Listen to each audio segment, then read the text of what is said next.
എല്ലാവർക്കും എൻ്റെ വിനീത നമസ്കാരം. ശ്രീ ഭാഗവത മഹാത്മ്യത്തിലെ അധ്യായം 1 22 തൊട്ട് ശ്ലോകങ്ങൾ വായിക്കാം. 22, 23, 24, 25 എന്നീ ശ്ലോകങ്ങളുടെ അർത്ഥവും സാരവും പറയാം. ശ്ലോകം 22.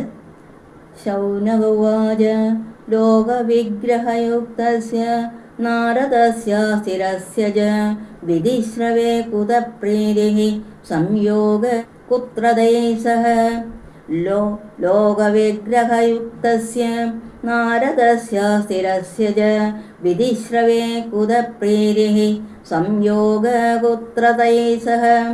ലോകവിഗ്രഹയുക്തസ്യ ലോകത്തിൻ്റെ വിഗ്രഹത്തിൽ നിയുക്തരും അസ്ഥിരസ്യ ഏകത്ര സ്ഥിരമായിരിക്കാത്തവനുമായ നാരദസ്യ നാരദന് വിധിശ്രവേ വിധിപ്രകാരമുള്ള ശ്രവണത്തിൽ പ്രേരിഹി കുത സന്തോഷം എങ്ങനെയുണ്ടായി, തൈ സഹ അവരോടുകൂടെ സംയോഗ സംഗമം കുത്ര ഏതു സ്ഥലത്തിൽ.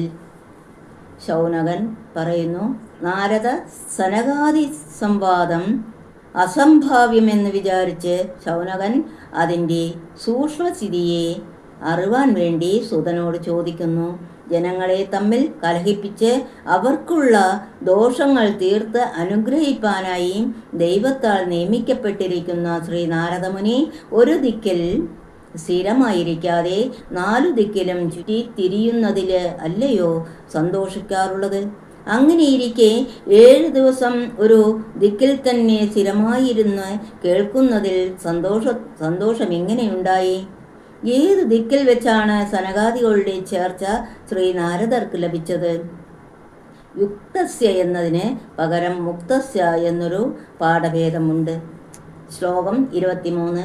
ശ്രീസൂത ഉവാച അത്ര തേ കഥയിഷ്യാമി ഭക്തിപുഷ്ടഗദാനകം ശുകേന മമ യത് പ്രോക്തം ഹേ ശിഷ്യം വിചാര്യ.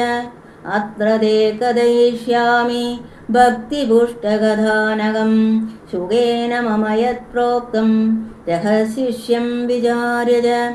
അത്ര ഇതിൽ രഹ ശിഷ്യം വിചാര്യ ഏകാന്തത്തിൽ ശ്രവണേച്ഛയുള്ള ശിഷ്യനെന്ന് വിചാരിച്ചിട്ട് ശുകേന ശുകരാൽ മമ എനിക്കായിക്കൊണ്ട് യത് പ്രോക്തം യാതൊന്ന് ഉപദേശിക്കപ്പെട്ടുവോ ഭക്തിപുഷ്പകഥാനകം ഭക്തിയുടെ പോഷണത്തിന് കാരണമായിരിക്കുന്ന ആഖ്യാനത്തെ തേ കഥയിഷ്യാമി അങ്ങയോട് കഥിക്കുന്നേൻ.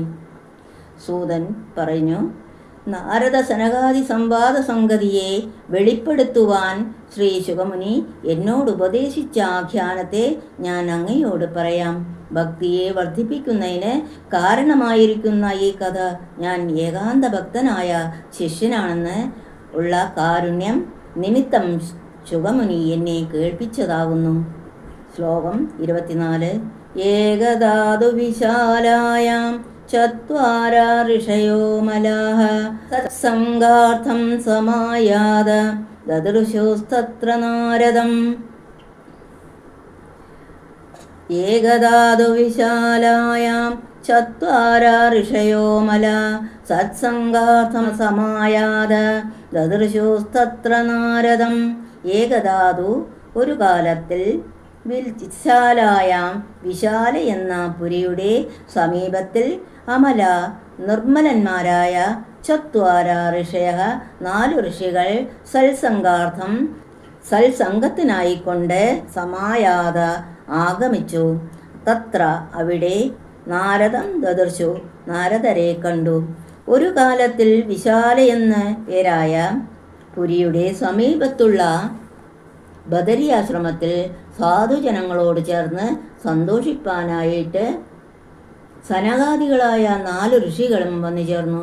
അവിടെ ശ്രീ നാരദമുനിയെ അവർ കണ്ടു. ശ്ലോകം 25.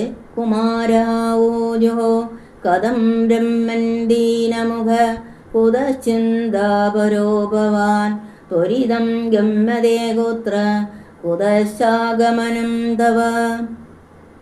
കഥം ബ്രഹ്മൻ ദീനമുഖ കുതശ്ചിന്താപരോ ഭവാൻ ത്വരിതം ഗമ്യതേ കുത്ര കുതശ്ചാഗമനം തവ. ബ്രഹ്മൻ: ഹേ ബ്രഹ്മജ്ഞാനിയായുള്ളവനെ, ഭവാൻ അങ്ങ് കഥം ദീനമുഖ എന്തുകൊണ്ടാണ് ദുഃഖസൂചകമായ മുഖത്തോടുകൂടിയവനായിരിക്കുന്നത്? കുതഃ ചിന്താപര ഏതു കാരണത്താൽ ചിന്തയാൽ ദുഃഖിതനായിരിക്കുന്നു? കുത്ര ത്വരിതം ഗമ്യതേ എവിടേക്കാണ് ശീഘ്രം ഗമിക്കുന്നത്? കുത തവ ആഗമനം എവിടെ നിന്നാണ് അങ്ങയുടെ വരവ്? നാരദാദികൾ നാരദരോട് ചോദിച്ചു: ഹേ ബ്രഹ്മൻ, എന്താ അങ്ങയുടെ മുഖം വാടിയിരിക്കുന്നത്? എന്തൊരു വിചാരത്തിലാണ് ദുഃഖിക്കുന്നത്? ഏത് ദിക്കിലേക്കാണ് അങ്ങ് ഇത്ര വേഗത്തിൽ സഞ്ചരിക്കുന്നത്?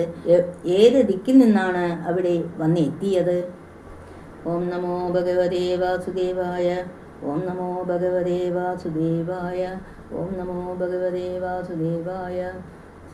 സർവം കൃഷ്ണാർപ്പണം.